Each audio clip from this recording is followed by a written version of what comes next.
It's about that time of year again, and I know you've all been waiting for it. Get ready for the latest Unmatched tier list.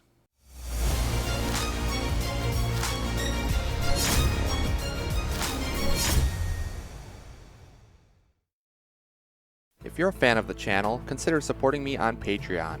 For as little as $1 per month, you can help me continue to bring you premier Unmatched content.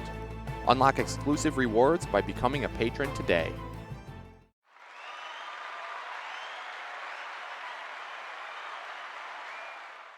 What's up guys, Zero Skater here, and that's right, today we're going to be going over the latest of my Unmatched tier lists. And so it's been about a month since the Summer of Legends tournament concluded, and that tournament really gave us a lot more data on the newest Marvel fighters and Jurassic Park 2. So I'm really excited to be throwing them into the mix here. Sadly, we are not going to be adding Houdini and Genie yet, because we haven't seen them in any sort of real competitive action.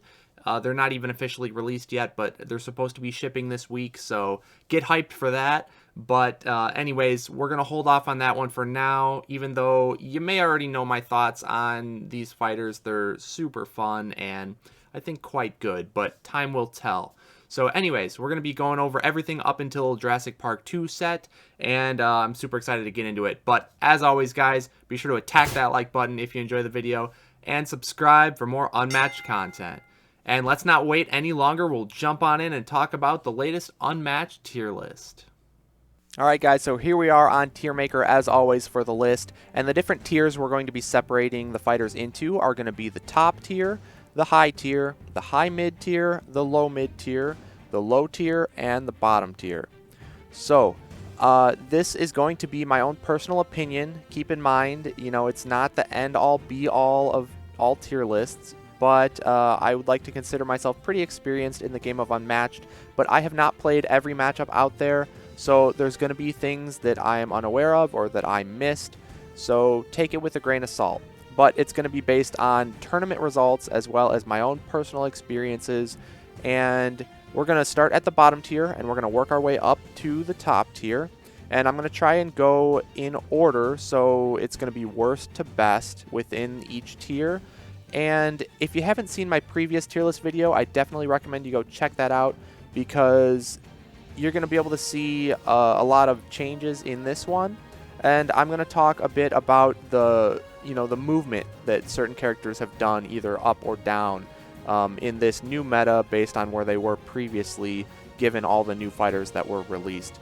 And I'm going to try and go through each character relatively quickly. I'm not going to give a big rundown of what each character does, because that would take forever. So instead, I'll give a brief summary of what the character tries to do and why they are where they are, or why they moved to this new placing based on the previous list. So again, check out that previous list if you haven't already, and let's get into it, starting off with the bottom tier. So the bottom tier is going to be fighters that will almost never see any real competitive play, because they're just far too inconsistent or have some fatal flaws that really hold them back in winning against more versatile and, you know, stronger fighters above them. So to start off the bottom tier, no surprise to anybody, as always, is going to be Spike. So Spike's biggest problem, again, is he's basically a deck of blank values. I've said this time and time again, but if you just play a keep away game from Spike and don't let him get his shadow tokens underneath you, you pretty much avoid everything his deck is trying to do. And he really has only 2 passes, so he's bad in the exhaustion game. A lot of his own card effects burn out his own deck, and it's just too big of a flaw to ignore. But I do want to point out that Spike has an okay matchup into Daredevil, who is quite a good new Marvel fighter.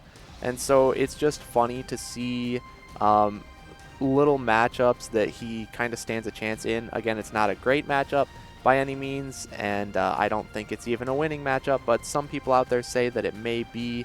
But I just want to point that out, that, you know, it's a playable matchup is what we'll say. So he has gained a new playable matchup in Daredevil. I've heard that Spike into the T-Rex is playable as well. I don't think I really agree with that one, but go ahead and try it out for yourself and see how it goes. But as always, Spike is going to stay here in the bottom tier unless he either gets some kind of buff, which this game is not known to do any buffs or nerfs after a fighter has been released, or if we just see a bunch of the better characters banned and they release a bunch of characters with no passes and who have horrible exhaustion games. So Spike is going to be the worst of the worst in the bottom tier. And next up is the one I always debate who's worse alongside Spike, and that's going to be Angel. So Angel has the same problem as ever. His defenses are horrible.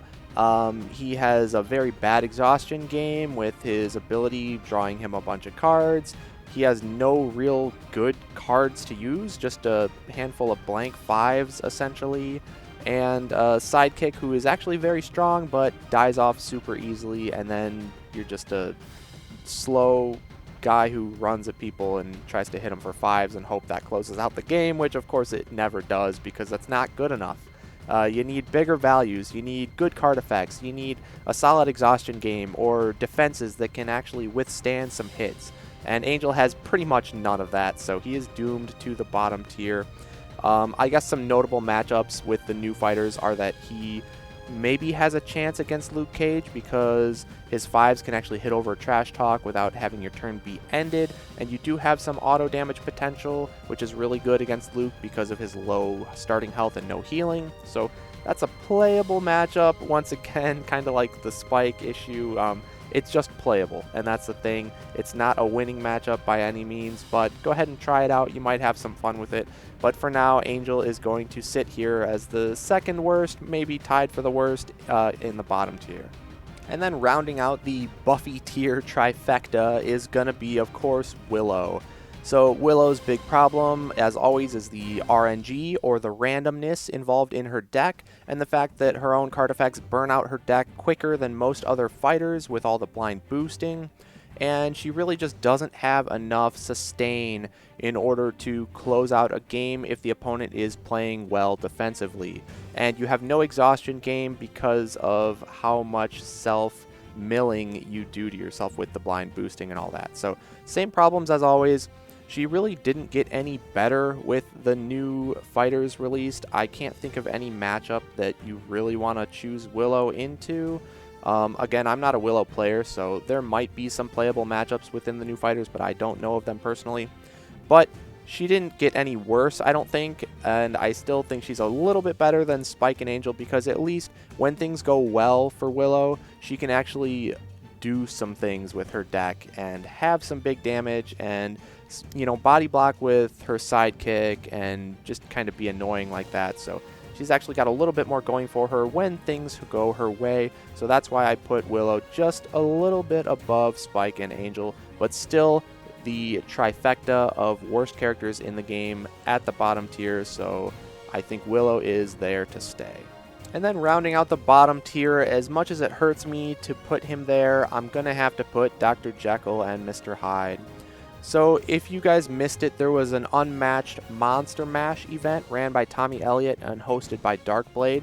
And it was a cool Halloween-themed event where the only fighters you could choose were Dr. Jekyll, Invisible Man, Bloody Mary, and Dracula. And Dr. Jekyll had by far the worst win rate out of all of them. He barely won any games. He really, really struggled. And part of his biggest issue is consistency. He can only play half of his deck basically at any time based on which form he is, so his defenses are very limited and telegraphed, as well are his attacks very limited and telegraphed. So if the opponent is smart and they know how to play around certain things, you're never going to get optimal plays with Jekyll, because they can stay out of your pure evil range, or they can make you maneuver and boost as Hyde in order to attack with him and pull off a Forever Hyde. And by boosting, you're losing a card that could have been ammo for that Forever Hyde. And they can just always put you in a spot where you're making suboptimal plays. And that is just a horrible feeling as a Jekyll player. You don't have that versatility like most other fighters do to showcase your skill as a player and, you know, time things properly and just play well. You're kind of locked into what you get based off your draws and the situation, and You just go for it and hope that your opponent runs in and does something stupid and you get a big punish. But again, against a smart opponent, that's not going to happen. They're going to play around all of your options constantly, and you are just going to have a miserable time. So, also the Monster Mash, it took away mulligans, so that really showcased Jekyll's struggle with consistency, because you get what you get with your opening hand and you're just stuck with it. No chance for a reshuffle and the hopes of something better. So he's just, he's on the struggle bus big time, and at least he's above the Buffy characters, but I'm going to have to put Jekyll at the top here of the bottom tier. And moving on, we're going to go into the low tier. So the low tier is similar to the bottom tier in the case that you are not likely to see any of these fighters in any serious competitive play. But they don't have quite the fatal flaws that the bottom tier characters have. They at least function alright, they're just weak. So the first character in the low tier is going to be King Arthur. So Arthur is a lot of times viewed as the worst or one of the worst fighters in the game, but at least he functions. He is a little bit weird with his ability being able to get canceled by feints and the like. But other than that, you know, he has versatile cards, he has passes, he has strong attacks. He's got all like the basic fundamentals that a deck needs in order to function. And unlike Jekyll, you're not limited into playing half of your deck only at one time because of your form changing. So he's got tools, they're just weak. His boost values are way too low to really make good use out of his ability, and it makes him incredibly slow once Merlin dies, because Merlin is your only range tool. And then they can just run away from Arthur the whole rest of the game, because most of his boost values are 1s, so that's really one of the biggest detriments for Arthur. But he has some okay matchups like Little Red, you know, into the higher tiers, so he's not the worst character. He's not good by any means, but that's why we're going to put Arthur here at the bottom of the low tier. And next up is another one that it hurts me to put so low, but I'm going to have to put Invisible Man. So Invisible Man really is just getting punished by a lot of the new mechanics. If you look at somebody like Daredevil, who has infinite deck count basically against somebody like Invisible Man, who has no cancels, at least no defensive cancels, that means Devil of Hell's Kitchen is always going to trigger, and Daredevil is going to be playing an infinite deck game, and Invisible Man is all about exhaustion, so that's like an auto loss matchup.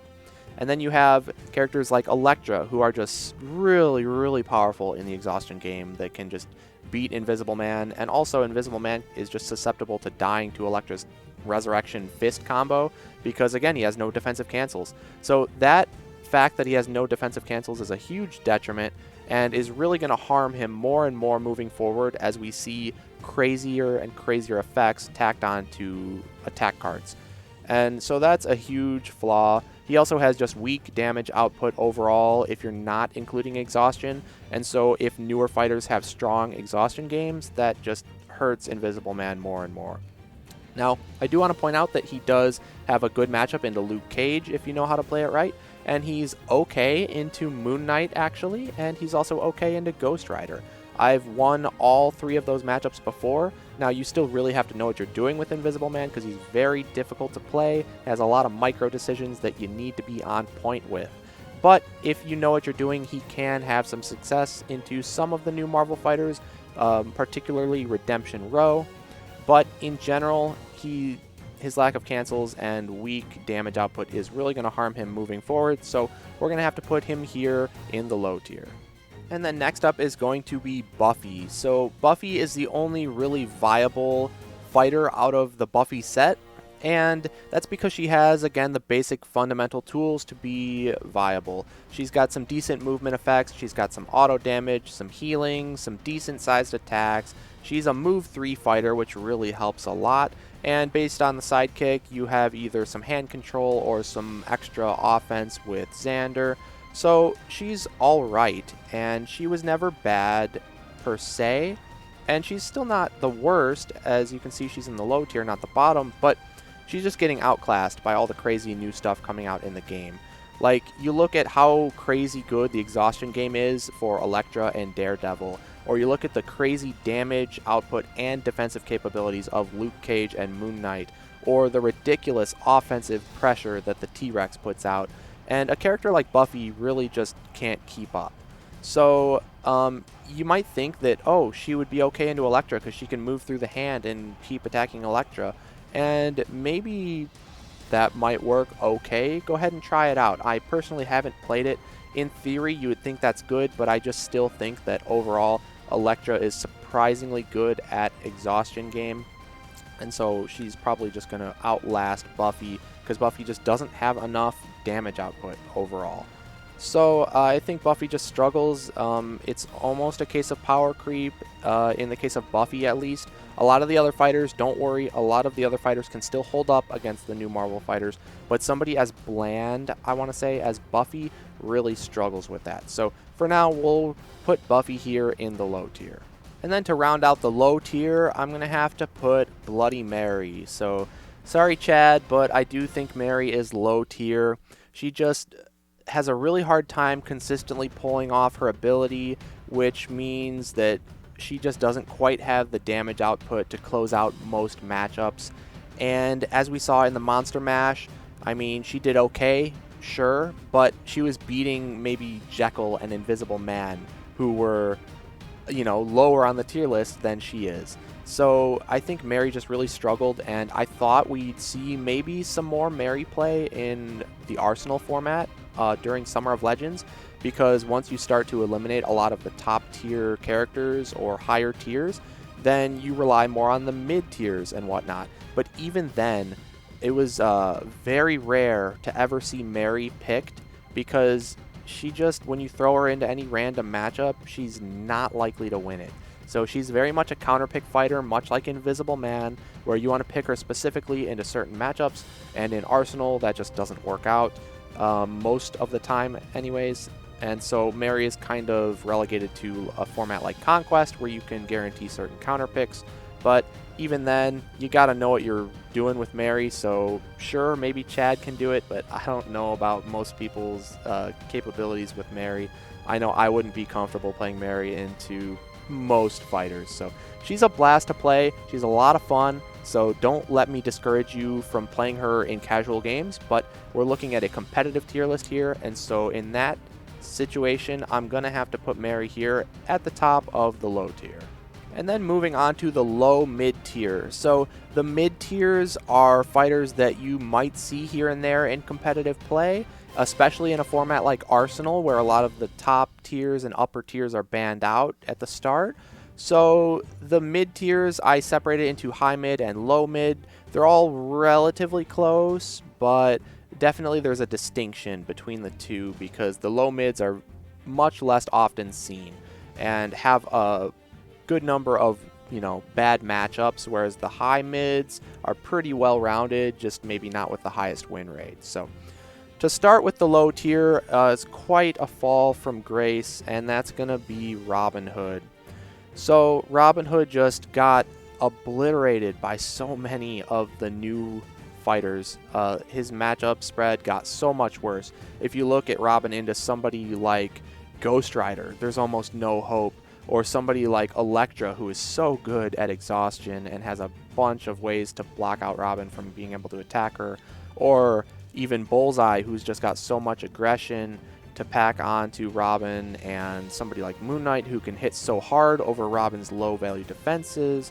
And then you have Daredevil, who can just easily outlast Robin, and Luke Cage, who basically negates highway robbery straight up and makes all of Robin's attacks very weak.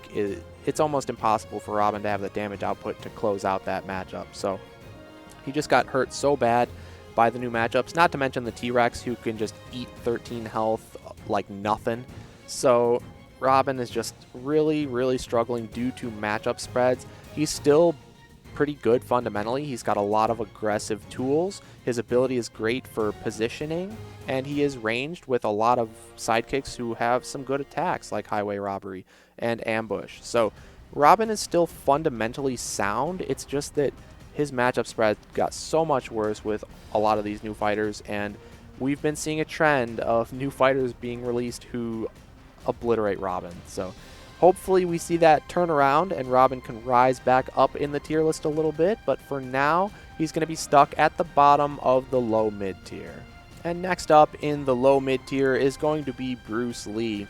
So much like Robin Hood, Bruce has a lot of bad matchups with the new fighters. You got the same Luke Cage issue. You got to deal with Moon Knight, who can just smack you super hard and has tons of versatiles to survive your combos. You got to deal with the T-Rex, who can eat your 14 health like nothing. And so Bruce just has a lot of the same weaknesses as Robin. I look at them as very similar fighters in general.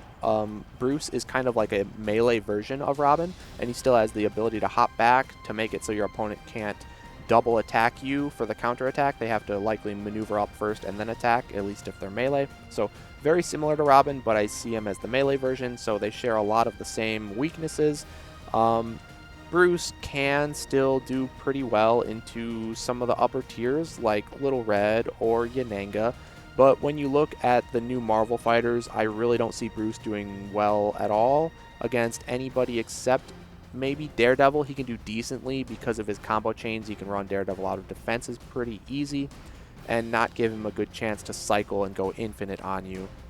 And your ability hopping back is really going to help you out in that matchup because Daredevil always has to approach in order to attack with Devil as a second action, which leaves him vulnerable to getting comboed by Bruce. So I think Bruce Daredevil is okay for Bruce, and I think Bruce actually has a shot into Elektra if you can get 1-inch punch early and just keep punching down those hand for free passes, and then get rid of Elektra's first life pretty early so that you have enough ammo to defeat her on the second life. But it's probably not a great matchup. I've tested it out before with Chad, and it seems playable at least, so he's got something going for him there. But overall, Bruce, again, is just struggling into a lot of the new fighters, so we're going to stick him here near the bottom of the low mid tier.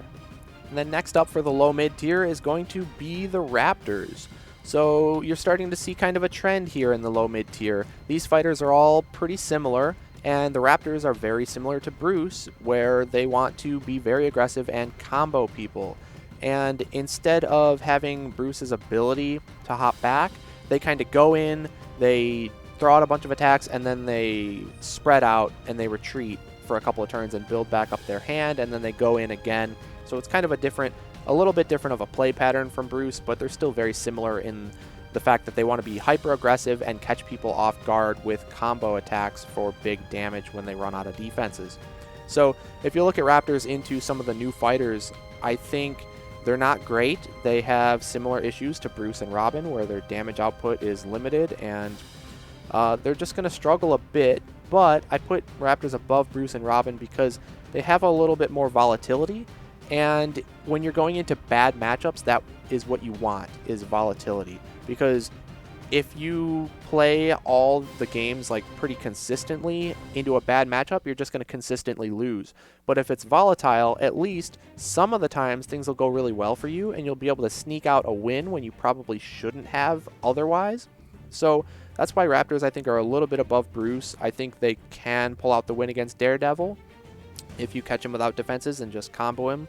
I think against somebody like Ghost Rider, maybe you can do a similar thing, and sure, Ghost Rider can vroom through multiple Raptors if you leave them adjacent, but you still have an overall bigger health pool than Bruce or Robin does, because each Raptor adding up makes 21 total health pool, so Ghost Rider has a lot more health to chew through there with his ability. And so Raptors, they're not great, but as always, they have that explosive potential that you have to at least be a little bit careful when you're playing against them.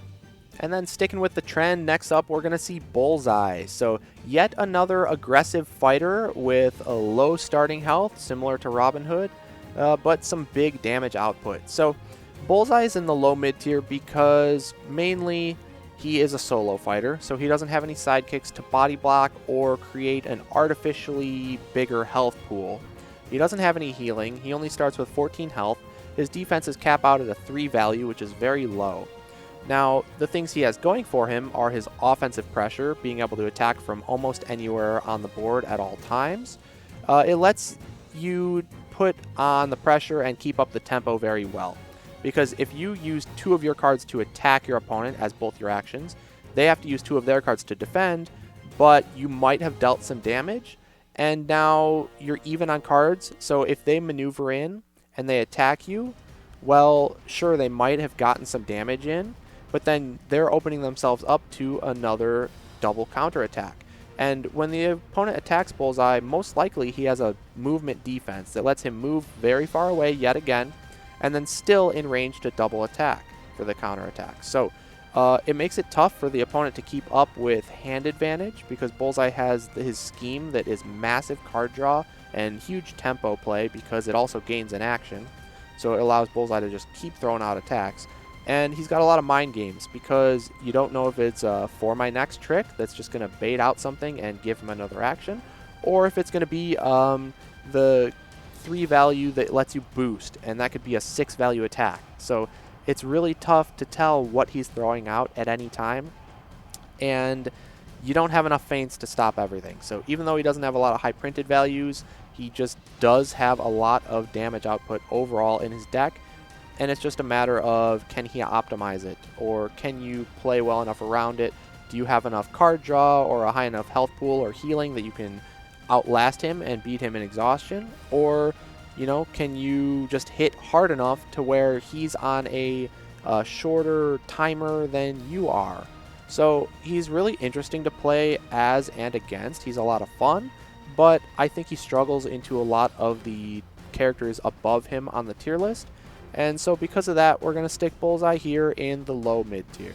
So moving on, we are going to see Ghost Rider. So Ghost Rider, I think before the rules clarification or kind of a nerf to Ghost Rider, I think he was crazy good. So when he was first announced, he was able to use his Hellfire maneuver ability to also boost that at the same time and move up to 6 spaces with ease. Turn after turn, move through you, deal a damage, and get, 6 spaces away. And that was crazy, because then it meant in order to fight back into Ghost Rider, you had to maneuver and boost in order to catch up to him, in order to attack him and hope to deal some damage. And then once you did that, he would just move through you with the Hellfire, and then move through you with the Hellfire again, and boost away again. And so he would just rinse and repeat, and that is where the term vrooming, the Vroom Rider, came from. And that was really oppressive. But since they did a rules clarification so that you cannot boost the Hellfire maneuver, well, let me rephrase that. You can boost it, but you cannot make your movement value higher than 4, because his ability straight up sets it to 4. It can't go above that when you're using the ability. It makes it so that he's a lot more fair, let's say. Because if he's adjacent to you and he moves through you with his ability, he can move 4 spaces. So he moves into you for 1, adjacent to you for 2, and then he can go 2 more, so 3, 4, which creates 2 spaces in between him and the opposing fighter. And so what that means is that everybody in the whole game so far can do a single maneuver to catch up to him and counterattack him there on their next turn. So they don't have to continuously boost in order to catch him. So it makes it a lot more difficult for Ghost Rider to get away and force the opponent to waste a bunch of cards trying to chase. And also, it means that he can't sit so far away from the opponent and room up and through them, because now there's counterplay. If the opponent positions themselves so that there is 3 spaces in between themselves and Ghost Rider, then Ghost Rider cannot possibly vroom through them on his first action, because you can't end on a fighter. So if there's 3 spaces in between, Ghost Rider wouldn't be able to get into them and through them. He would need 5 movement spaces. So there's a lot more counterplay for the opponents, and that definitely harmed Ghost Rider overall on the tier list. Now, in general, it's a great change. I am all for it, and it was one of the best things Restoration has done in terms of changes or rulings clarifications to this game. And I wish we'd see more things like it. And I understand it wasn't straight up a nerf, it was a rules clarification that resulted in a nerf. They didn't actually change any card text or make any erratas, so I understand why they did it the way they did. But overall, it's just a great change. I'm all for it, and it makes Ghost Rider actually a fun character to play and to play against now, because he's not purely about vrooming. You have to actually play his deck and play his cards rather than just boosting them away constantly for maneuvers. So he's a fun tempo fighter. He's pretty good with big defensive values when you have a lot of Hellfire, and Penance Stare is just a crazy threat in a lot of matchups, both on offense and defense. Like if you defend with a Penance against a Beast form, you just nullified one of Drax's only 2 ways of basically winning the game, so that's insane. Otherwise, if you're against Medusa and you attack with Penance Stare into like a Hiss and Slither, you could deal 5 damage to Medusa over a Hiss and Slither, which is just ridiculous, right? So Penance is super strong, and he still has the ability to vroom through people to put people on a clock, which is what he does best. But in addition to like his 5 value attacks and his Blaze of Glory finisher, he's actually a pretty interesting deck now. So really cool to see Ghost Rider where he's at, and he's in the low mid tier because the nerf really did hurt him a lot, and he's not the best, but he still does have his uses. He's got a great matchup into Medusa. He's got an okay matchup, surprisingly, into the T-Rex.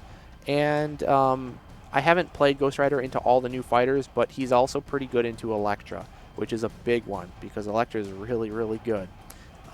So Ghost Rider, he's got some good matchups, but he's got some bad matchups. He's not quite as good as he used to be, so he's all right, and we're going to stick him here in the low mid tier. And now we're going to round out the low mid tier, and this fighter is going to be Dr. Sattler. So Sattler, I really don't know all that much about. I did some extensive testing with Chad into Sattler into the big 3.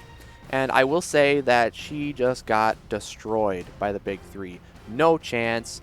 It was super easy. So I can tell you that she doesn't do well into the top tiers. And other than that, I think she does okay into fighters like Yananga, but it really depends on advantage. I think Yananga with advantage beats Sattler, and Sattler with advantage beats Yananga. And other than that, I don't have a ton of experience. So take this one a little, it's a little tentative here, but I think fundamentally she is a bit flawed because she has no passes at all. And once you kill the sidekick, she is a maximum move 5 melee fighter. And that is a lot of trouble on a lot of maps. Maps like Yukon or even Soho, maybe Marmoreal. You run into a lot of troubles in exhaustion when you can only move a max of 5 spaces and you're melee. So that's a big flaw. She has low starting health, as does Malcolm, which sure, she has a ton of healing with her one card, but that doesn't put you above your 13 starting health point. And so when it gets down to exhaustion, you don't have that many turns to work with, and you get to exhaustion pretty easily because you have some card draw and no passes, and you're melee again. So if they get out of range of you, you have to take a double maneuver turn, and that really sucks. So she's got a huge flaw there, but she does have some strong cards like the healing card, which is upwards of 5 healing, and she has like 7 value attacks. And she's got Malcolm, who can mill cards off the opponent's deck and provide even more healing. So she has some pretty good cards, and she's got the best card in the deck actually is Violently If Necessary, which makes your opponent have to constantly play around all of your insight tokens around the board. So that can deal some huge damage against multi-sidekick fighters like Yananga or Wukong especially, who don't have feints. But even somebody like Medusa with the Harpies or Robin Hood with the Outlaws. So that's a really devastating card that your opponent has to constantly play around. So overall, I think Sattler maybe has a little bit of potential to unlock that I haven't seen. Some matchups that she actually does quite well into that I'm not sure of. But I can say confidently that she has a big flaw and she does not do well into the big 3. So that's good enough for me to kind of write her off, and that's why I'm throwing her into the low mid tier. I'm putting her at the top of that tier because I do think she's all right and has some potential to be unlocked. So without that potential potential and that unknown factor, I would put her even lower personally. If I was just going based off my personal experiences right now, I would probably put her in the low tier. But I do think that my personal experience is limited, and so I'm going to give her the benefit of the doubt and put her here in the top of the low mid tier. And the one matchup that I can say is very relevant and that she does very well into is against the T-Rex, which is funny that that's the box that she came in, but I think she is one of the best T-Rex counters, so that is one really relevant matchup that kind of boosts her placing up here. So all you Sattler players, go out there, test out the matchups, and get us some more data on Sattler because she's very much an unknown at this point. She's the fighter that I am the most unsure about on this whole entire list, so I would be happy to be proven wrong and see that she's better than I thought, but I really think that if anything, she'll probably go a bit down in the tier list from here, but time will tell. So let me know what you guys have experienced with Dr. Sattler, but for now, she's going at the top of the low mid tier.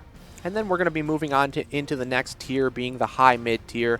Now there's the distinction because these fighters are much more commonly seen in competitive play because they have better matchup spreads and better win rates overall. So the first of the high mid tiers is going to be Sinbad.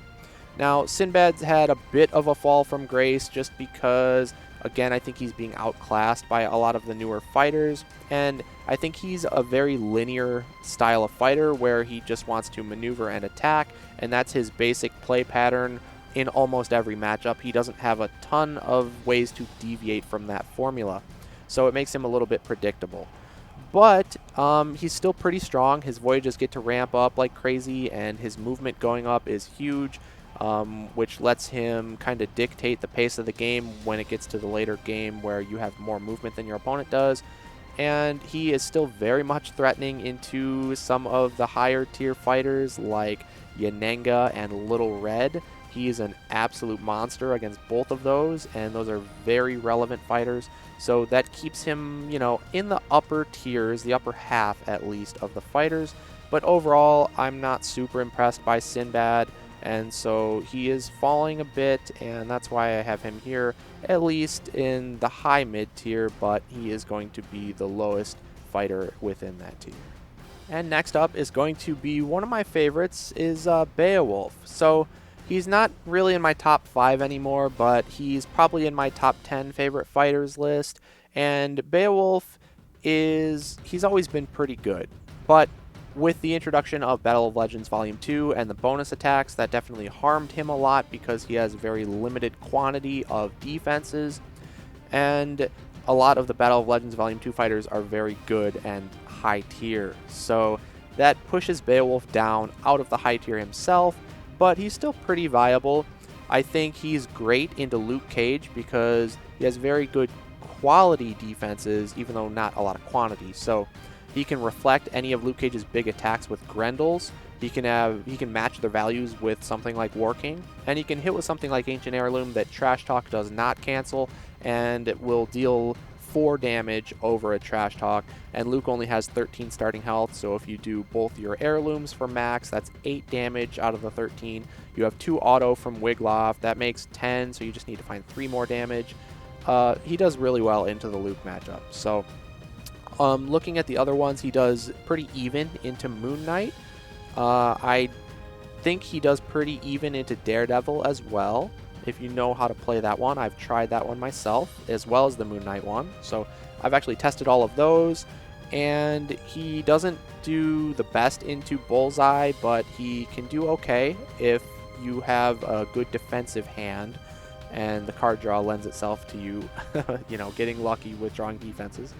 I haven't really tried it against Elektra, and I imagine Beowulf will struggle immensely in that matchup. I don't think his exhaustion game can outlast Elektra, and I don't think there's any way of you really getting through the hand. So I think that's probably a miserable matchup, and against the T-Rex, you probably just get run down and ran out of defenses.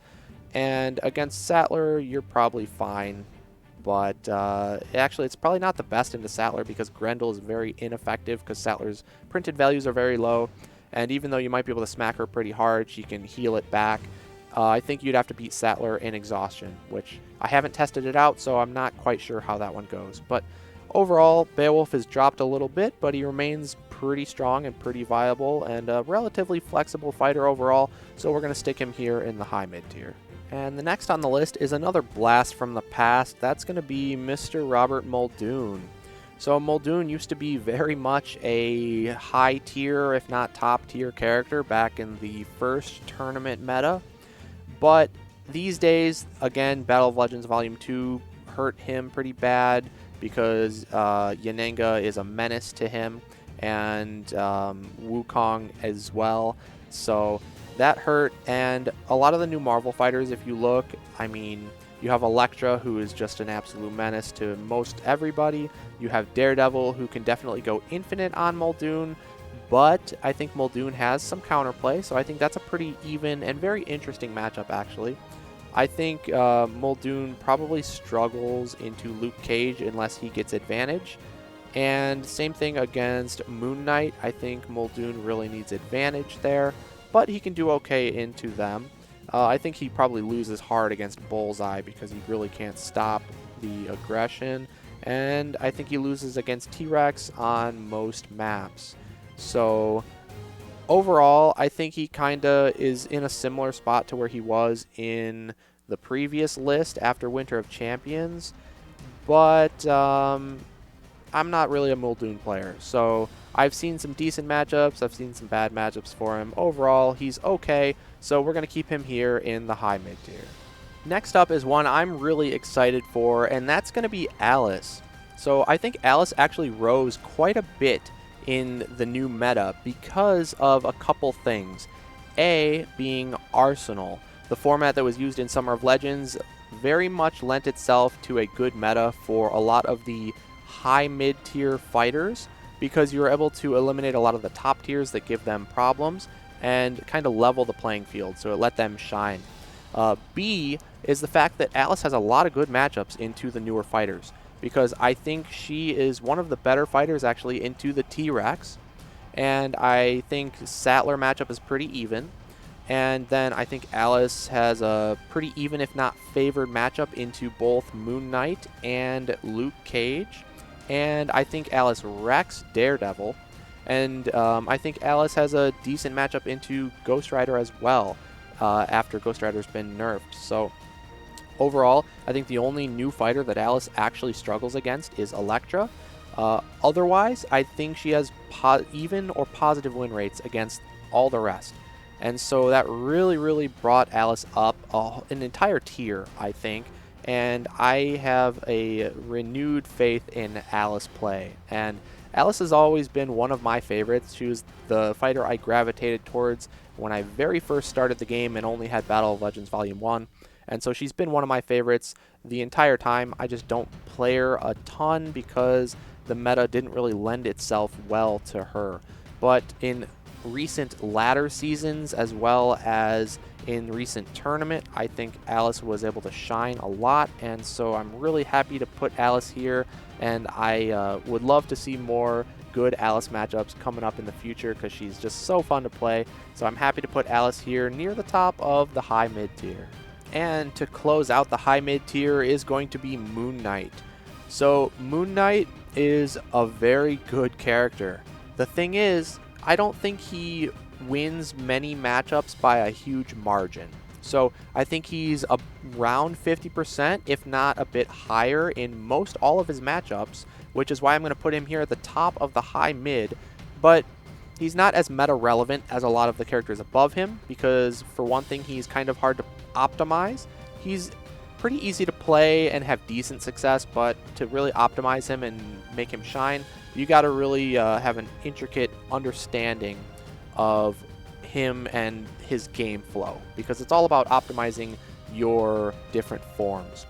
And but overall, I think you can go into almost any matchup with Moon Knight and feel comfortable that you have a chance to win.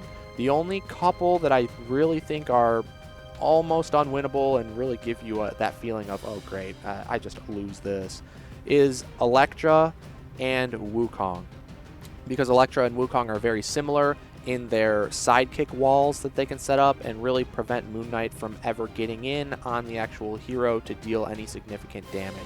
So Moon Knight does have Travelers of the Night to move through sidekicks, but that's only 2 copies, and so you get to do that twice in a game. That's not enough to, close it out. So overall, I think he really struggles into Elektra and Wukong, but other than that, I think Moon Knight is a great fighter. He's very versatile. He can do a lot of different things well, like big damage, big defenses. He's got some auto damage. He's great in exhaustion.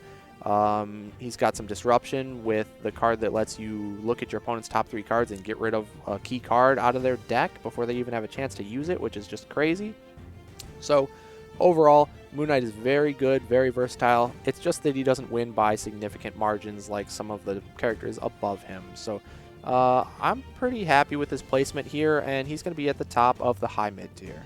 Alright, so we're moving on to the high tier. We're getting up there, and the high tier fighters are incredibly meta relevant. These are the main ones you really have to play around if you're going to be playing in a tournament, because a lot of times there are bans that are put in place or some way of kind of altering the matchups that you run into in a tournament format. And so oftentimes some of the top tiers get banned out and you don't actually have to deal with them, but then you are definitely going to have to deal with the high tiers because that is most of what you're going to see. So the first character in the high tier, one of my favorites, is going to be Dracula. So Dracula actually rose up a bit with the introduction of Marvel and Jurassic Park 2, and that is because he was originally a high tier character, then BOL 2 came out and they pushed him down because he had pretty bad matchups into those fighters. But now with Marvel, he's got a lot of good ones. So I think Drac does very well against Luke Cage, he does well against Daredevil, and he does well against Ghost Rider and Moon Knight. So I think he also has a chance against Elektra. Now, it's not an easy matchup by any means, and not Dracula favored, but he's got a chance. And having a chance against Elektra is pretty dang good. So I think he also beats Bullseye. So all 6 of the Marvel fighters, Drac either has a chance or I think has actually a favored matchup into. So a lot of good matchups there to add onto his matchup spread. And when it comes to JP2, I think if Drac gets advantage, he can beat the T-Rex. And then I think against Sattler, it's a pretty even matchup. And I have personally played most of these Dracula matchups, if not all of them. Actually, I probably played all of them myself and had good success. Also, the introduction of the Marvel fighters meant the introduction of the new maps. And Hell's Kitchen is insane for Dracula because that map has the item tokens that let Dracula recover one of his key cards, like getting a 3rd Beast Form or a 3rd Do My Bidding or a 3rd Baptism of Blood. That's just ridiculous. So you don't ever want to let Dracula go to Hell's Kitchen because he is so good on that map. It really just bumps him up into like another tier, in my opinion. But yeah, overall, Drac got a big boost from Marvel coming out, and he's always been good. So he was just kind of slept on, but he is back in full force. So I am happy to put Drac here at the bottom of the high tier. And the next one we're going to talk about is a bit of a fall from the previous list, and that's going to be Little Red. Now, Little Red is still incredibly good, but I think given the new matchup spreads that were created with Marvel and JP2, I think she's not quite as good as she was before. Part of the reason she was so dang strong in the previous list was because of that meta revolving around Yanenga, and Red is very even with Yanenga, and so that was a big boon to her, as well as the Wukong matchup. But now, with the new fighters, I think Red kind of struggles into Luke Cage.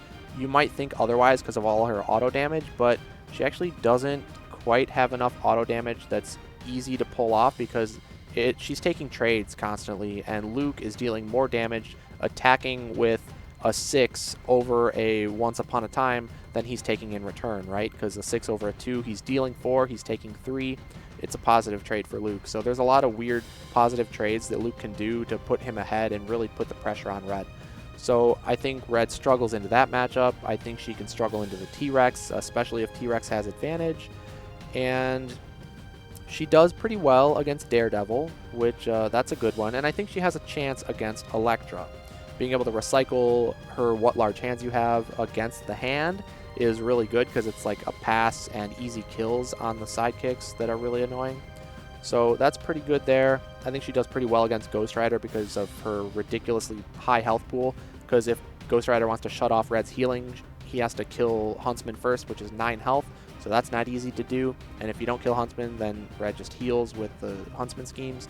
So I think she's good into Ghost Rider, and I think she's great into Bullseye as well, because Bullseye does just run into all the auto damage similar to Luke, but he doesn't have as good of trades like Luke does. So Red's got some decent matchups into some of the new Marvel, but also some that give her trouble, and overall she's just not as good into the very top as she used to be, because as we'll get to in a little bit, some of those things have shifted. So she's still very strong and shouldn't be underestimated, but we're going to stick Red here in the high tier. And next up is going to be one that surprised me a bit, and that's going to be Luke Cage. So I had predicted that Luke Cage was going to be, I think, a high mid tier, but he ended up being even better than I expected. So he's very meta relevant, and I think part of that is how much he shuts down certain characters. Characters like Robin Hood and Bruce, even though they're not super meta relevant, he's just an absolute roadblock to them. And even against fighters like Moon Knight, who are very good, and Dracula and Little Red, he does pretty well against all of those, and he can put up a great fight into fighters like Yananga, and even Medusa he can put up a fight against. And so he only really loses to like the top of the top, and he's got a great matchup spread when you eliminate those. So especially in the Summer of Legends tournament that was Arsenal format, Luke saw tons of play because you were oftentimes able to ban out those top tiers that really give him trouble. So that really just opened up the field for Luke to have a lot of success. And he's very versatile, a lot more than you might think, because Misty being ranged is huge, because it lets him get in against characters like Wukong that you might think he'd have a bad matchup into, but Luke is actually one of the better fighters into Wukong because of Misty being ranged and because of still standing, which lets Luke have a surprisingly good exhaustion game, because if you can trigger still standing a couple of times, that might be all you need to push your deck count higher than your opponents and force the initiative onto them.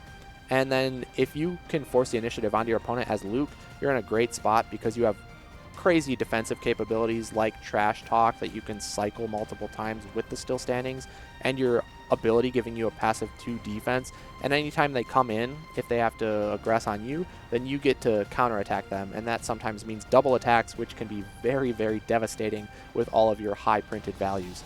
So Luke is surprisingly versatile and can play different ways into different matchups, and he's also very good into Elektra, one of the best fighters into Elektra, because of still standing and being able to recycle that.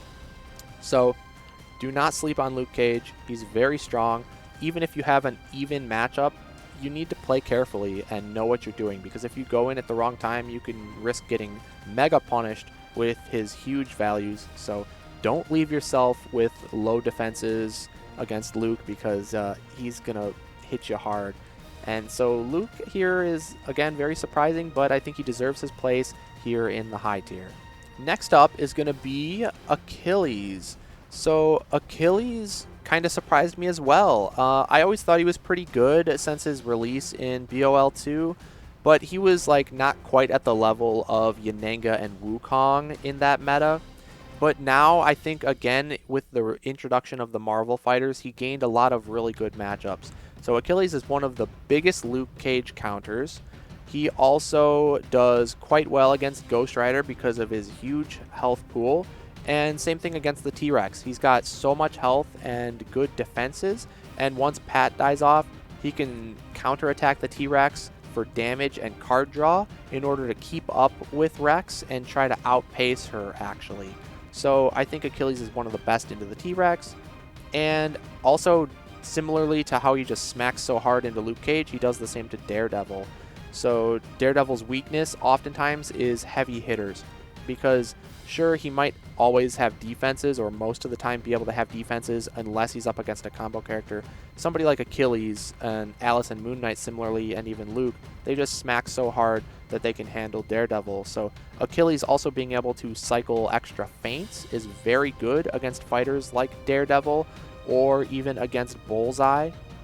So Achilles just really got some good matchups, and that brought him up more so into the high tier. He still has his weakness of, being susceptible to exhaustion if Pat dies off at the wrong time, and then he kind of just burns himself through his deck and doesn't have enough to close out the game. That can be rough. So he's got that same volatility issue that he's always had, but in the new matchups, like I said, he's just so good into them that volatility doesn't really matter as much, because he's got so many other factors that are good in those matchups that he doesn't really care. So Achilles is going to sit here near the top of the high tier for now. And next up is going to be probably one of the most controversial fighters in the game, and of course that's going to be Daredevil. So Daredevil has this crazy ability to go infinite in his deck count, which gives him an insane exhaustion game. But that capability to go infinite is all tied to his attack card, Devil of Hell's Kitchen, which of course can be feinted or discarded or the like. So if you can stop the Devil cycling, then you can cut off his deck infinite, and he likely dies in exhaustion himself. But of course he has Breather, which lets you get back Devil of Hell's Kitchen, and so oftentimes you can look at it like having 5 Devils in the deck, and most characters only have 3 feints for cancels. And so that means that in theory Daredevil should be able to go infinite on most characters. Now when you actually play out the game, it works a bit differently, because Daredevil doesn't have the best quality defenses. They cap out at a 3 value unless he's using his ability of blind boosting it, which can only be done if he's at a low hand count. If he's at a low hand count, that means he risks not drawing into more defenses during subsequent maneuvers if he's being pressured a lot. And it also means that blind boosting is randomly losing cards from your own deck, and if you happen to lose something like a Breather or a Devil, that could be a big detriment, because then you're taking away the overall number of copies of those cards that you have to potentially cycle with. So when you're keeping aggressive on Daredevil, he can crumble, because he's either forced to use up his defenses, and then when he finally goes in for a Devil attack to cycle, he might not have any defenses, so you can give a big punish with your counterattacks, and then who cares that he cycled, because he's just dying and losing the game from straight up damage. And of course, if he can force the initiative on you and dictate the pace of the game, then he's probably going to win. But you have to not let him be able to do that. So it's all about timing for playing against Daredevil. So there's a lot of counterplay, but it's very difficult to know how to do and to be able to execute it properly. So if you're against a good Daredevil player who knows what they're doing and knows when to go in for the Devil cycles and all that stuff, then it can be pretty difficult. So he's a very high skill ceiling fighter, and he has a ton of potential.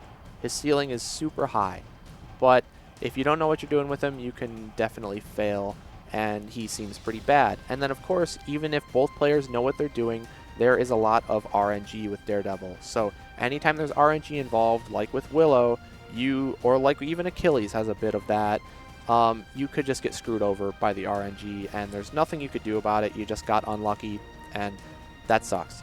So even at high level games, you can never be 100% sure, but I think Daredevil has probably one of, if not the best matchup against Elektra, which is huge. He's got a good matchup, surprisingly, into the T-Rex and into Medusa and into Yanenga if he gets advantage. So also, I think he's nearly an auto win against Wukong. So as you can see, a lot of the fighters remaining to be placed on the tiers, Daredevil does very, very well into, which pushes him up a lot. Now, he does lose to a lot of the heavy hitters, like I mentioned, Achilles, Luke, Moon Knight, Alice. He can lose to Beowulf and Dracula and Little Red.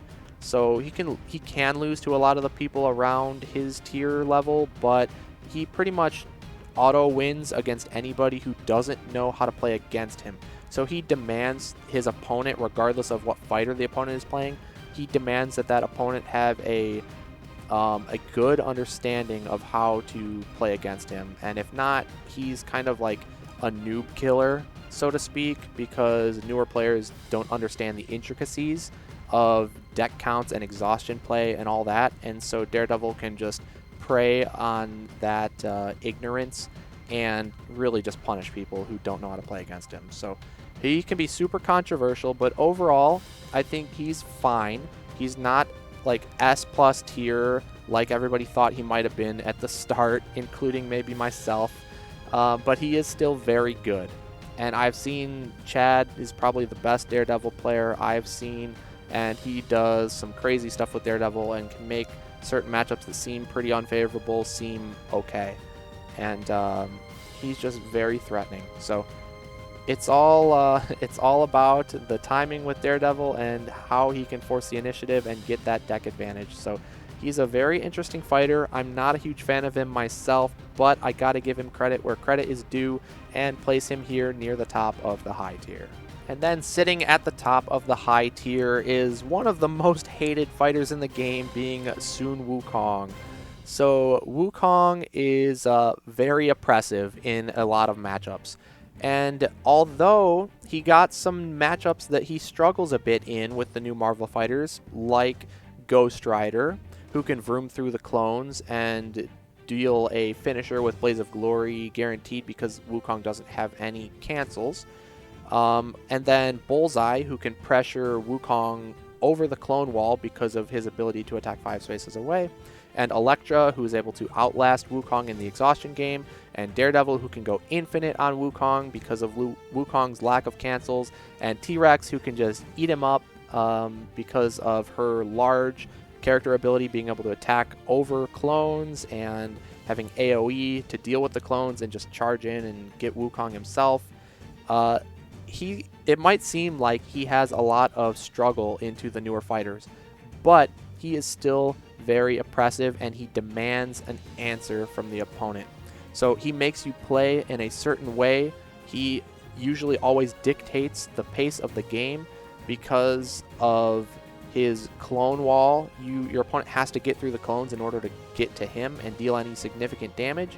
And he has so much card value in all of his attacks that are basically 2-for-1s, like Taunting Laughter, Rui Jingle Bong, and Infinite Strikes gains the action so it can just attack again, and 72 Transformations is a +1 card value, and the ability to cycle Phoenix Form and the mind games that he has between Ox Form and Jingle Bong are just crazy as always. So he still has all of the strengths that he is known and kind of hated for going for him, but there are new tools, new fighters to deal with him.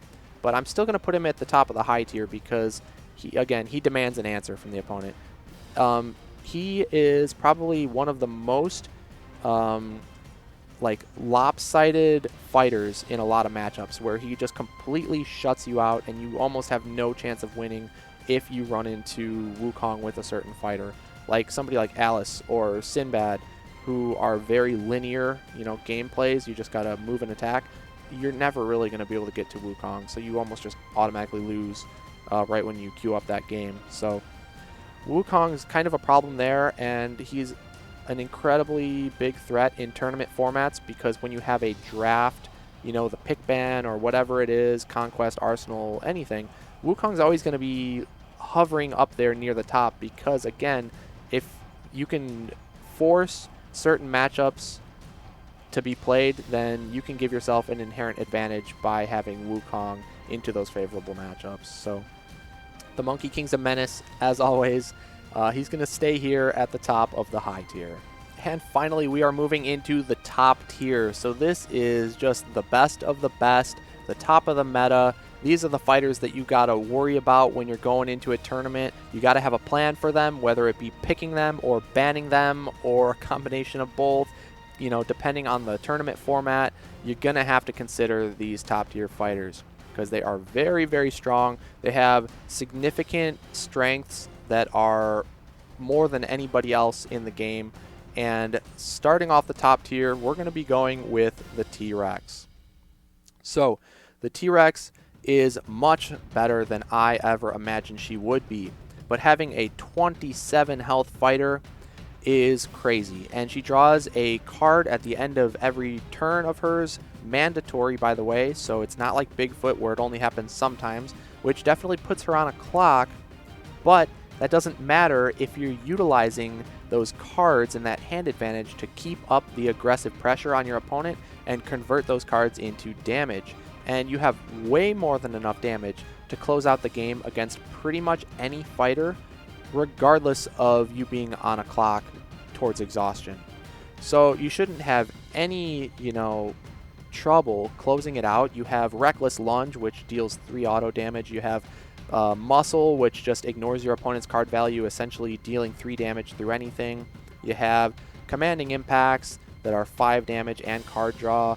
You have When Dinosaurs Ruled, which can be boosted up to a 6 value attack and action gain. So it's just crazy the pressure the T-Rex can put out.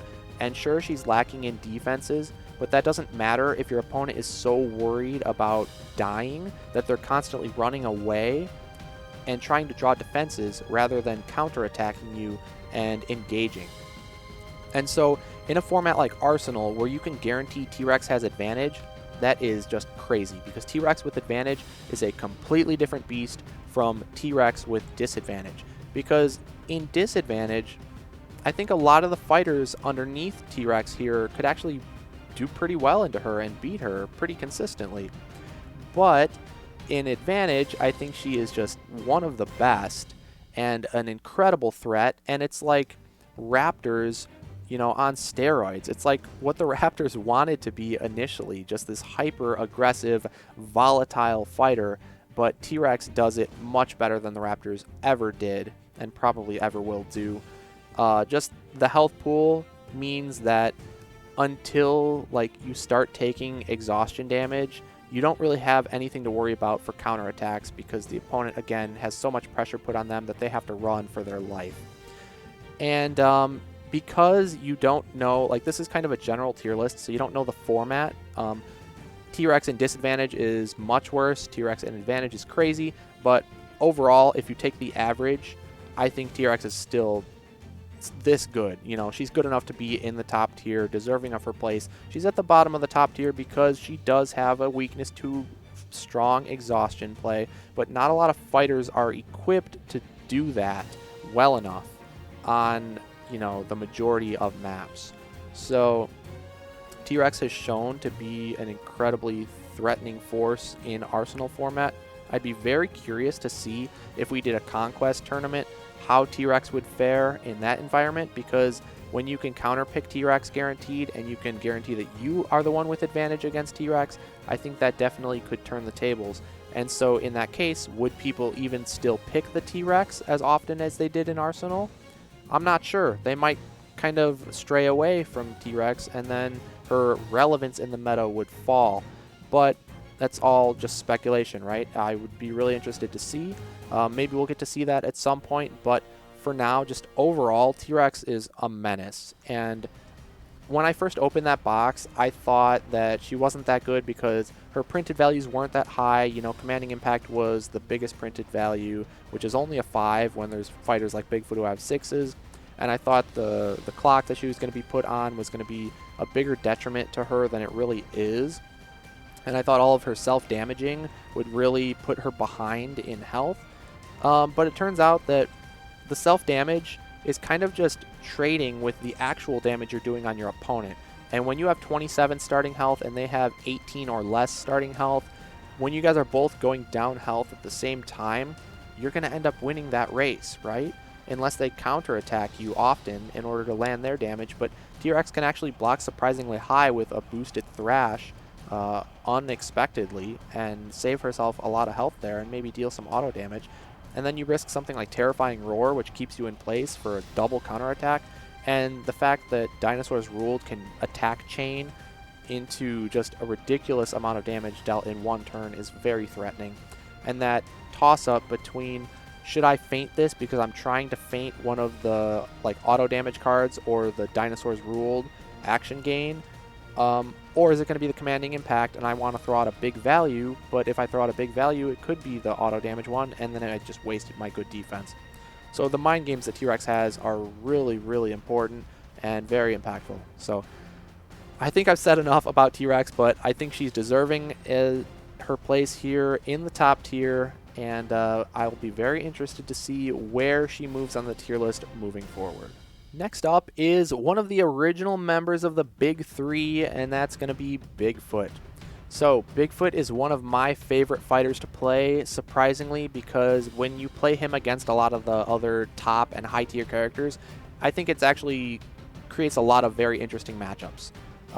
And the choice of whether or not you use your ability and push aggressive pressure, or you back off and force the initiative on them and play more of an exhaustion style game, I think those decisions are very interesting. And Bigfoot kind of fell a little bit in the previous meta because of his weakness into Yananga, and Sherlock, of course, has always been a weakness of his, and Wukong especially was the big killer there.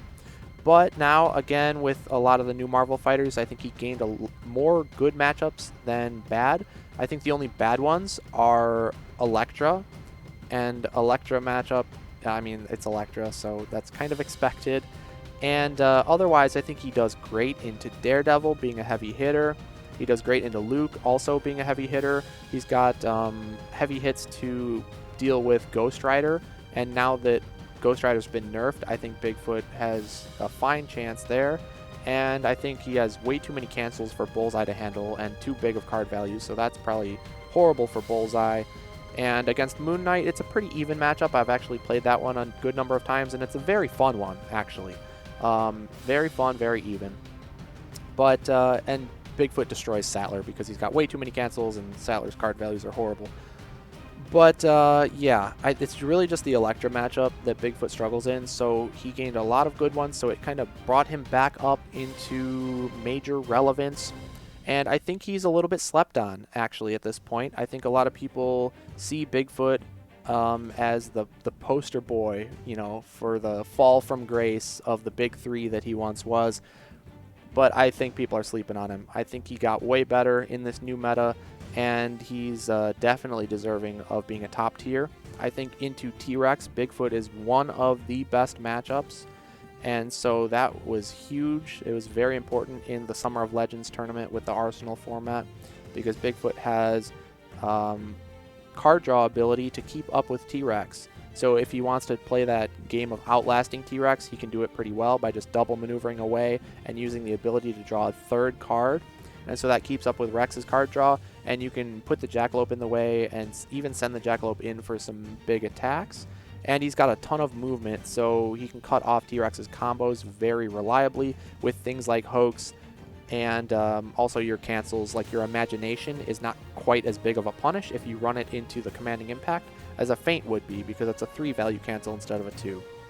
So Bigfoot's great into the T-Rex. That was a big, very important matchup there, and really does well into pretty much everybody else other than a couple of the people above him. So with that said, I'm happy to put Bigfoot here in the top tier. Okay, and next up is my favorite character. It's gonna be Yananga. So, as you all know, I'm sure, Yananga was the best of the best in the previous tournament, Winter of Champions, the big one, which I claimed. And I still think Yananga is incredibly strong. She just has fallen a little bit because of the way the meta has shifted. Because all of the new fighters that came out, Yananga can handle them. Even Elektra included, Yananga is one of the better ones into Elektra. She can beat Daredevil with her advantage. She can beat Luke Cage and Bullseye and Moon Knight, all of them. She can beat everybody, but the matchups are much closer than a lot of the previous matchups were. So Luke can beat Yananga just as well as Yananga can beat Luke. And the same thing with Bullseye, depending on who has advantage, and with Daredevil. So advantage plays a huge role in a lot of these matchups. And when you average it out, you know, you got to put it at about a 50-50. So Yanenga hasn't really gained a ton of like great new matchups. She also hasn't really fallen, but the thing is, the people above her, I think, have risen up a bit past her, and one of her biggest weaknesses is the lack of cancels. She has no feints, offensive or defensive, and that really hurts against somebody like Daredevil, who can literally just go infinite by attacking and cycling Devil of Hell's Kitchen, or Bullseye, who has some crazy effects that pump out tons of damage, you know, or even Sattler. The Sattler-Yanenga matchup is also very advantage dependent. And when I say advantage, I mean your choice of map and starting position. And so that's based on the tournament format, right? And so it just makes it kind of a toss-up for Yanenga. And I've seen the results of Yanenga drop significantly in the data, but I would caution everybody who thinks that she's really fallen out. I think those are just stats that show people don't really know how to play Yanenga that well. Like, she's pretty difficult to play, so you need to really have a intricate knowledge of, you know, each individual matchup and how you should be playing it. So she still has a super high ceiling. She's just not as easy for the average player to succeed with because of the 50-50 matchups that have been introduced. But Yanenga also is one of the better ones against T-Rex, having the sidekicks that you can put in the way or use as extra health pool. And even though you don't have any feints, that almost works in your favor because you don't have to play the mind game of, you know, do I defend with a feint here and then it ends up being commanding impact.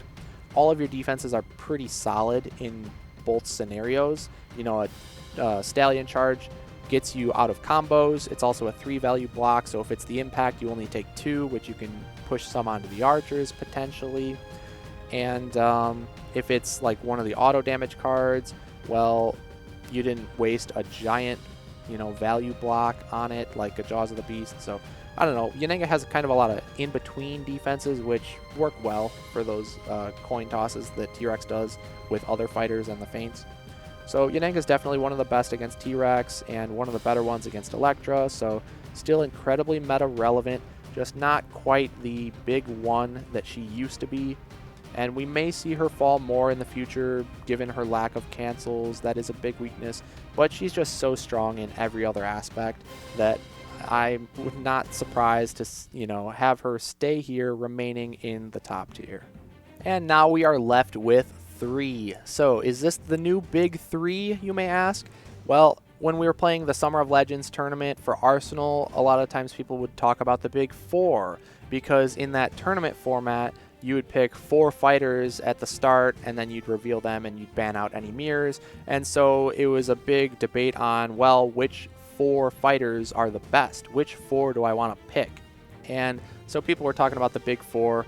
I think any of the characters in this top tier could have fallen under that big 4 category because they're all the best of the best. Just slightly, you know, some are slightly better than others, and there are differences in the matchups and what you're targeting.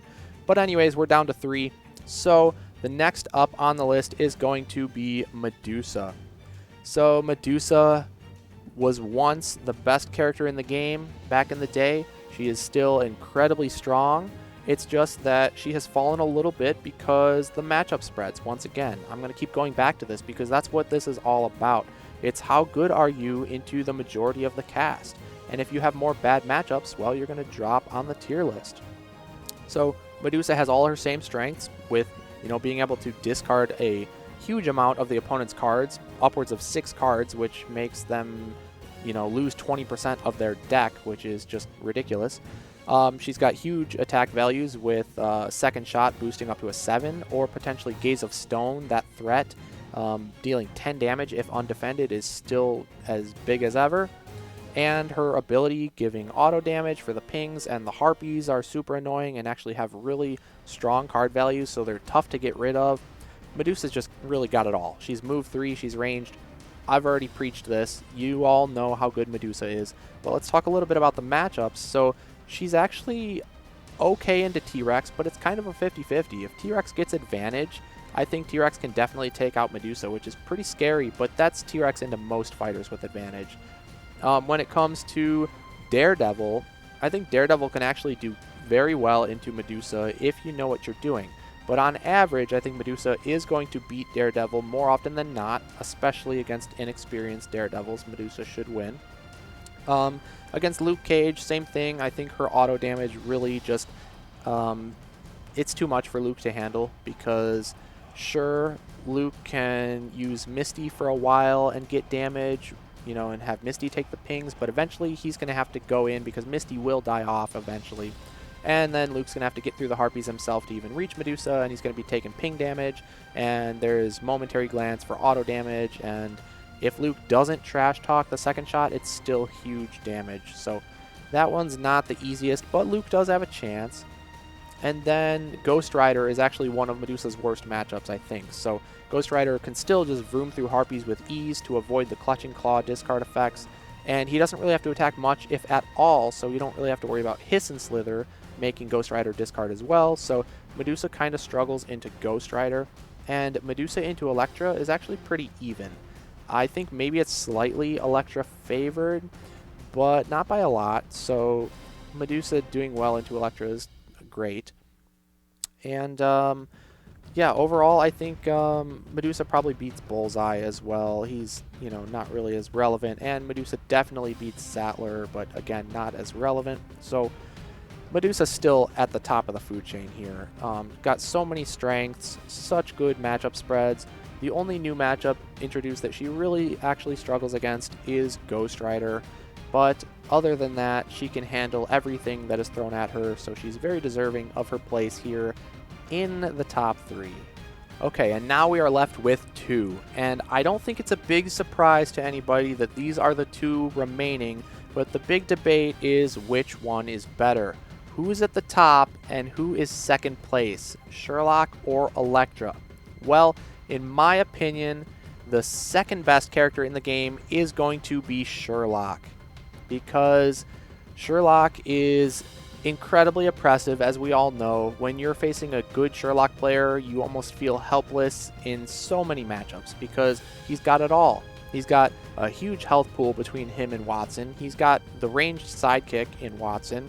He's got healing, and he's got the most disruptive discards in the game with the 2 Eliminate the Impossible and the 3 Confirm Suspicion. That's 5 overall discards, which is almost as much as Medusa, but they're not combat reliant. They're schemes, so they cannot be canceled, and he can do them whenever he wants.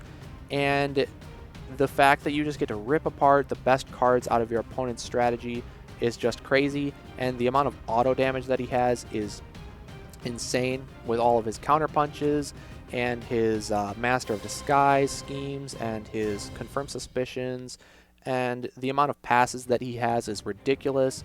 So his exhaustion game is crazy good, and the value of his defenses are just through the roof because you have your standard feints, you have elementaries, which can be full negates on effects and value if you call it right, and then you have deduce strategy, which is the stupidest defense card in the game, in my opinion. I hate that card because it just blanks even something like a log from Bigfoot.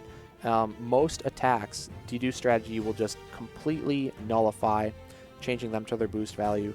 And so Sherlock is just super oppressive. Now, when you're looking at the new matchups, I think overall Sherlock gets eaten up by the T-Rex, and that is a big detriment to Sherlock because T-Rex is so relevant, and it's tough for Sherlock into the T-Rex. I think with Sherlock having full advantage, yeah, he can beat T-Rex, but on average, he's going to struggle. Also into Bullseye. Bullseye with advantage against Sherlock, it's almost a cakewalk for Bullseye. If you go to something like Raptor Paddock, it's crazy how much Sherlock can just crumble to Bullseye's aggressive pressure on a small map like Raptor Paddock if Bullseye has advantage. And then also against Moon Knight. I mean, Moon Knight can do very well against Sherlock, surprisingly, because Counterpunch doesn't affect Khonshu, and Deduce strategy doesn't do the best against Khonshu because you still get the 2 extra bonus damage, as well as, Moon Knight has cards that he can boost with to get above Deduce because of the order of operations with Defender resolving first and then attacker would resolve afterwards, after the deduce has already modified the value, so you're able to bump up above it. So yeah, Moon Knight's also very good in exhaustion because Khonshu doesn't take fatigue damage. So Sherlock can struggle against Moon Knight, and that's a good chunk of the new matchups that Sherlock doesn't do great into. And so because of that, I'm going to have to put him as number 2.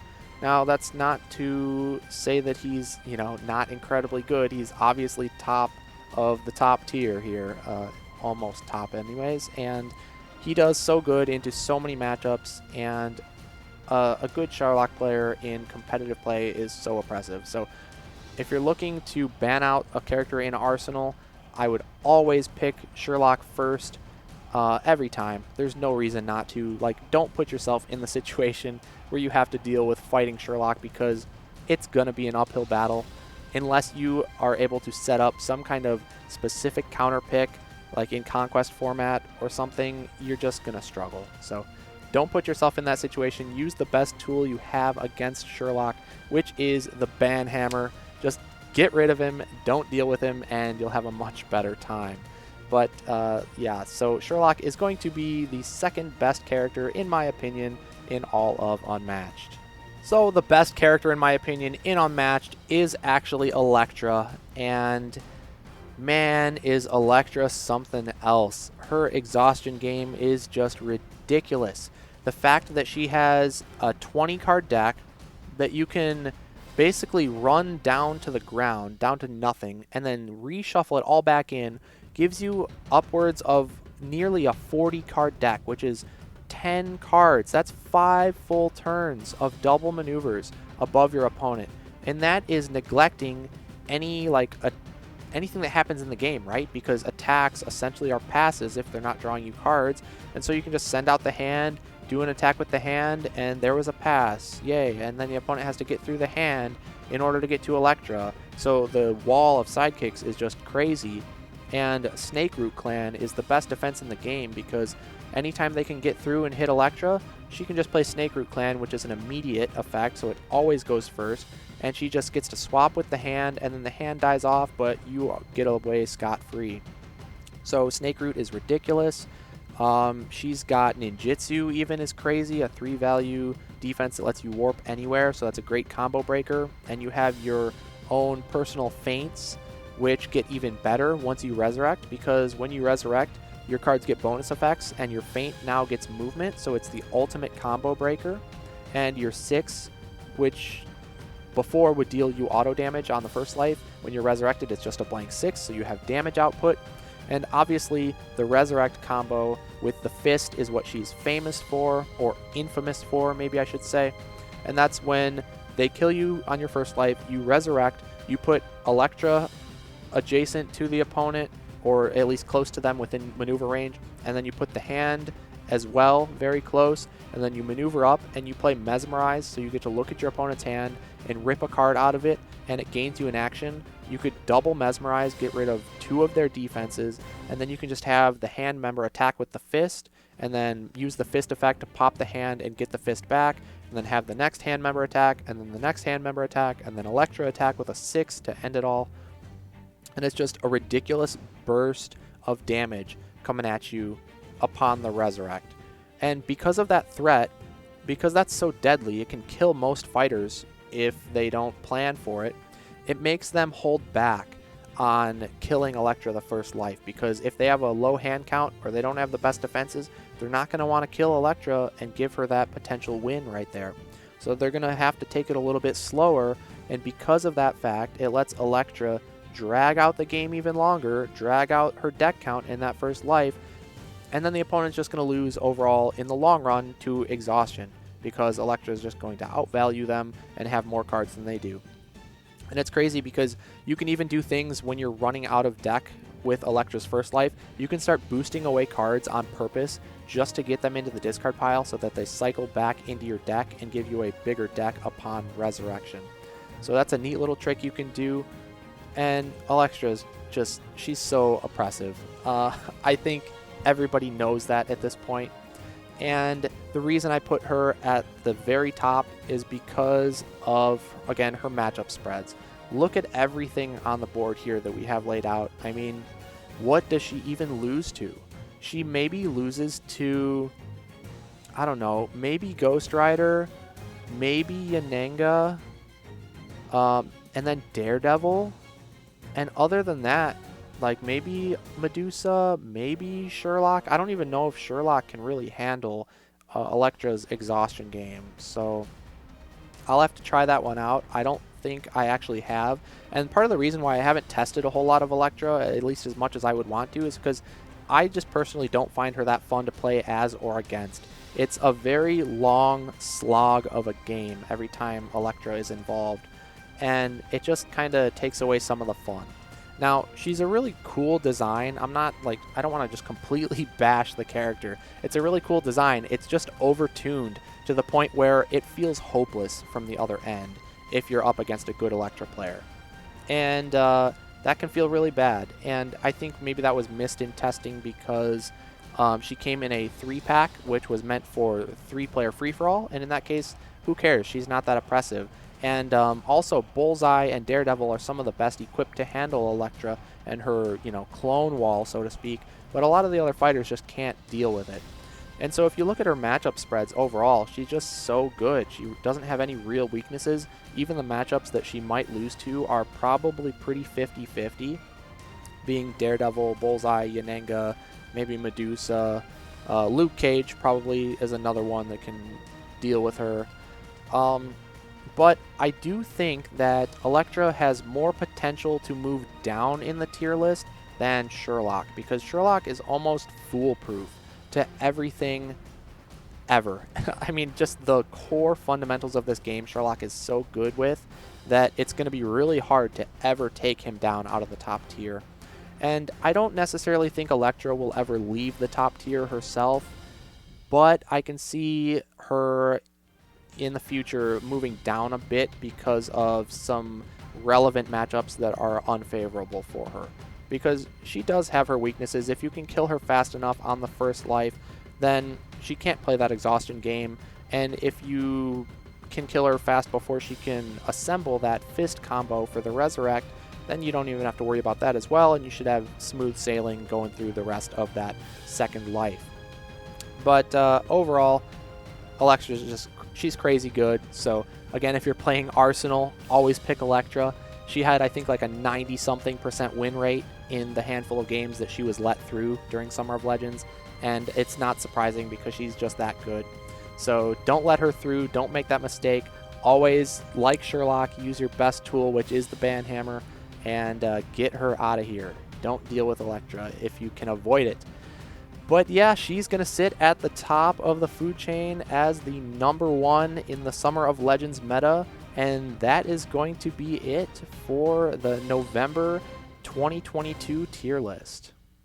All right, so that's going to do it for my latest tier list, everybody. I hope you enjoyed the video, and as you can see, the list looks a lot different from my previous list, and that's because the meta is always constantly changing with all the new releases. And that's what keeps this game so fun and exciting and fresh. It's so cool how the meta changes. And let me know down in the comments what you all think about this list, and do you agree or do you disagree? I'd love to hear from you in the comments. It's highly debatable. Any tier list that comes out, it's all just personal opinion. There's nothing set in stone. So this is just my opinion and my thoughts on the fighters and where they stand, but I would love to hear from you. So be sure to comment down below and like the video if you enjoyed it, and consider subscribing if you're not already, and also consider supporting me on Patreon. And any little bit helps. It all goes a long way because it takes a lot of work to make these videos, and I love doing it, but it just takes up a lot of time. So to help, support me in continuing to bring you more Unmatched content, consider supporting me there. And watch me on Twitch too if you enjoy seeing live games, because I stream pretty often at twitch.tv/zeroskater12. And I'm trying to stream more and more as time goes on, but it just depends. I have a busy schedule, so if you want to catch me live, go ahead and follow me on Twitch as well. But I just appreciate all the support from everybody across all of those platforms, and this is an amazing community, and I hope to continue to be a part of it and to see it grow, because it's really something special. So thank you all again, but we will be having Houdini and Genie in the next one, and that will probably be after the Winter of Champions tournament that we host early next year. So we'll see how everything evolves from this point on, but I'm really looking forward to it. So that'll be it for today, everybody. Thank you again for watching. I'm Zero Skater 12, and I'll see you next time.